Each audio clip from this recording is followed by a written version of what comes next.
I'm a senior, so I'm graduating. This is like my last benchmark. So this is like my last benchmark, the last thing I really have to do. But this all started kind of actually in 2020 during quarantine. I was a sophomore in high school, and I go to New Haven Academy, which is a super like social justice school. That's what we kind of do for fun. And I guess I started to learn about environmental racism and climate change. And I started asking questions like, well, what do I do? Because I know there's racism everywhere. Even when you think there isn't, there's constant racism. And as a mixed person, I wanted to talk about it. So here we are. I'm not really going to talk about my slides because I just don't think it's necessary. I can talk about this way better than the slides are. Will do. So, starting with this project, I didn't know that much about environmental racism. I kind of was just curious to know what happens in New Haven with this because everywhere faces environmental racism.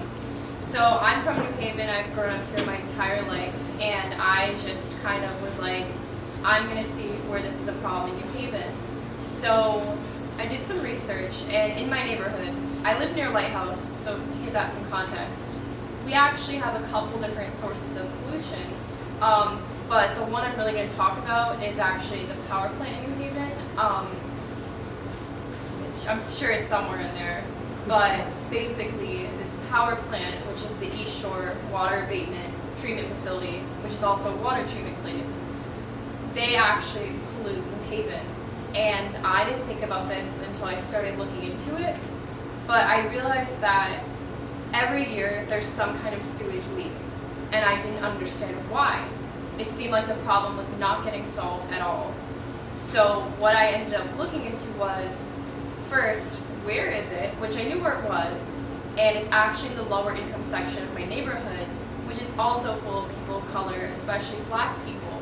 So I got curious and was like, I'm going to do some research, I'm going to actually get some on-the-ground time, look at the area, see what's going on.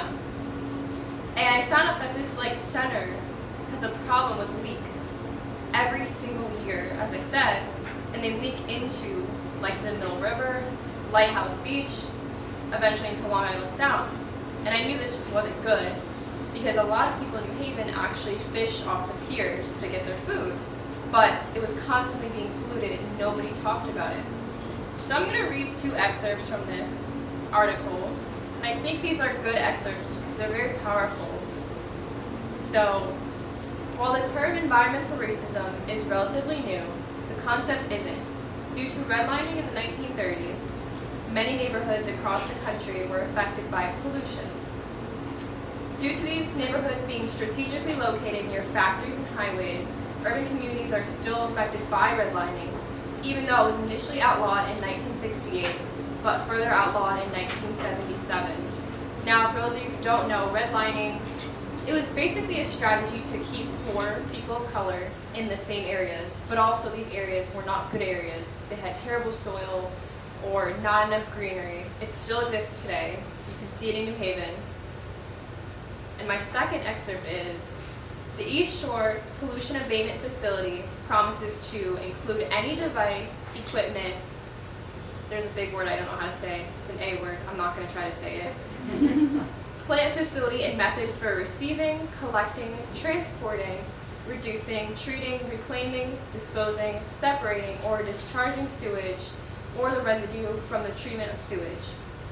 Yet this facility releases toxic air and water pollutants. The East Shore Water Pollution Abatement Facility agreed to take care of reduction of pollution, disposal of harmful waste, and discharging sewage. Yet the facility is poisoning its citizens. So, after I did all this research and wrote my article, I still, to this day, just think about what can I personally do to change it. Now, unfortunately, my alderman is not the most active one. He's not great with racism. I hate to say it. I've called him out multiple times, and he knows this. But we're still cool, but it just doesn't work for us. And unfortunately, it's been a struggle to get anything done in New Haven, just because a lot of people don't perceive this as a problem. This is just one of the many examples of pollution in New Haven. towards POC neighborhoods. If you go to certain areas in New Haven, there's trash everywhere. That is an example of pollution. Although you don't think of it as pollution, they often don't have people that clean up or have street sweepers as much as other neighborhoods do. So I think it's just, I've learned from this really, New Haven has to do a better job of taking care of its citizens. But also, throughout the country, we have to do a better job. If you go to states like Arizona, California, a lot of POC live in the desert and they struggle to access clean water and cold water or any sort of air conditioning. They struggle to live out there. It's only getting hotter. And it's not recognized enough at all, in my opinion. But if I can at least acknowledge it locally, that's really my goal here. Because I don't think it's going to just be one person who can start the change, but rather a lot of people who are now aware of this problem. So I guess I would say, just to sum this up, with this article, it taught me a lot about how to research and how to understand and talk to people in my area and just get more information about problems in my area. And I'm much more committed to helping out my area. And although I am moving out of state very far away, very soon for college, very far away, I will still even continue to help where I'm moving, the state of Florida, which also faces extreme pollution. So I think it's just a cause that needs to be talked about more and recognized more by local politicians or even just normal, regular people, like a lot of us in this room. So, with this article, I just hope that everybody, from my excerpts, at least sees where I'm coming from and understands this is a problem, and maybe you'll all be interested to learn a little bit more about my research or even going and researching yourself.